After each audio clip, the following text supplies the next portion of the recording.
இறையேசுவில் அன்பு மிக்கவர்களே, இந்த தவக்கால சிந்தனை வரிசையிலே இன்றைக்கு நாம் தியானிக்க போகின்ற தலைப்பு இயேசு உன்னை காண்கிறார்.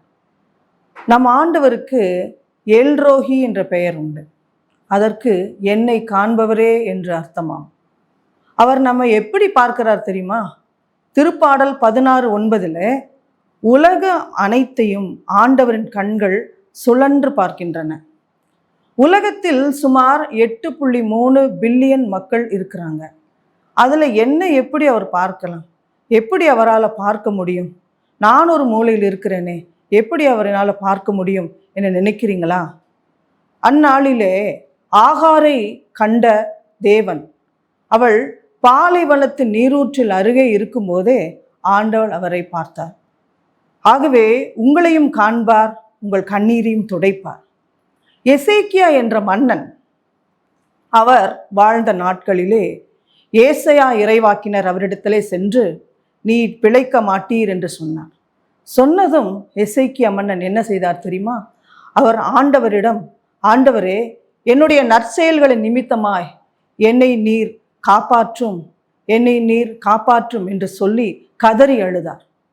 உடனே ஆண்டவருடைய வார்த்தை மீண்டுமா ஏசாயாவிடத்திலே புறப்பட்டு அந்த வார்த்தை இப்படியாய் சொல்லுகிறது, உன் மன்றாட்டை கேட்டேன், உன் கண்ணீரை கண்டேன், இதோ நான் உன்னை குணமாக்குவேன் என்று.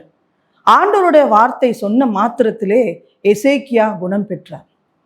இந்நாட்களிலே மனிதர்கள் பார்க்கும் விதமும் கடவுள் நம்மை பார்க்கும் விதமும் வித்தியாசமாய் இருக்கின்றது. மனிதர்கள் பல வேளைகளிலே பார்க்கின்ற பார்வையிலே ஆந்தை பார்வை பார்ப்பார்கள். அப்படியானால் தீமையை மட்டுமே பார்க்கின்ற பார்வை.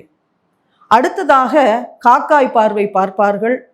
அவர்கள் கடந்து சில நாட்கள் கழித்த பிறகுதான் அந்த பிரச்சனைகளை புரிந்து கொள்வார்கள்.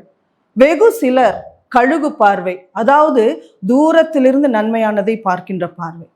ஒரு சமயம் ஒரு இறை ஊழியர் அவர் நற்செய்தி கூட்டத்திலே நற்செய்தி அறிவித்து கொண்டிருந்த பொழுது ஒரு பெண்மணி முன் வரிசையிலே அமர்ந்து கொண்டு அவள் அந்த இடத்திலே பயங்கரமாக பரவசத்தோடு இறை துதி சொல்லி கொண்டிருந்தார்.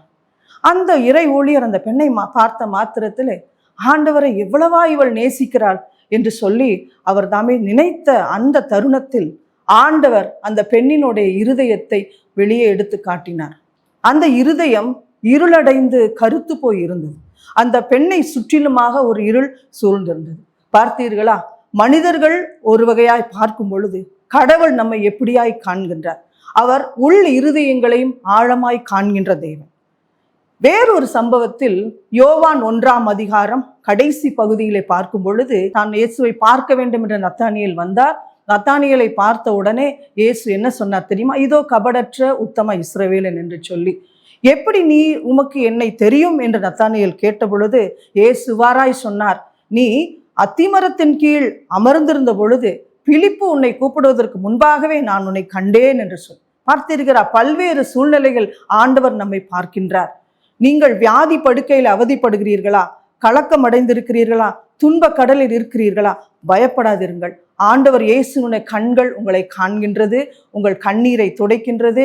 என்றென்றைக்கும் ஆண்டவர் உங்களை ஆசீர்வதித்து உங்களை மகிழச் செய்வார். ஆமென்.